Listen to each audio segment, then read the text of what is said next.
আজকের বাংলার রাজনীতিতে শ্রমিক, কৃষক, বেকার যুবকদের হয়ে কথা বলার মতো কোনো রাজনৈতিক দল কি আছে?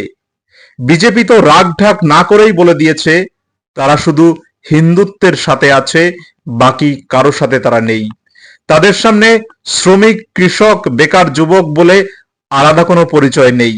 তাদের সামনে একটাই পরিচয়, সেটা হলো কে হিন্দু আর কে মুসলিম।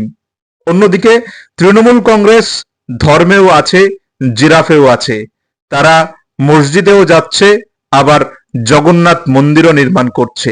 সত্যিই আজকের বাংলার বুকে কৃষক, শ্রমিক, বেকার যুবকদের দুঃখ দুর্দশার কথা শাসক এবং বিরোধী দলের কোনো নেতার মুখেই কিন্তু শোনা যায় না।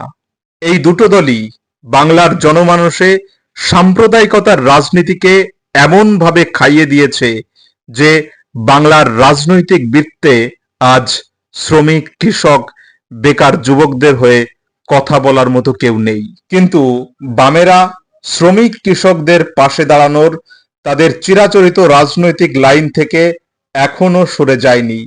তারা শ্রমিক, কৃষক এবং বেকার যুবকদের কথা বলে এখনো রাস্তায় নেমে স্লোগান দিচ্ছে।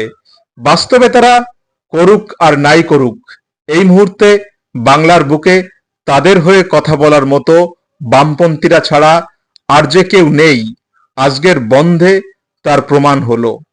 আপনি কি মনে করেন? অবশ্যই কমেন্ট করে জানাবেন এবং এই চ্যানেলটিকে সাবস্ক্রাইব করে পাশে থাকবেন।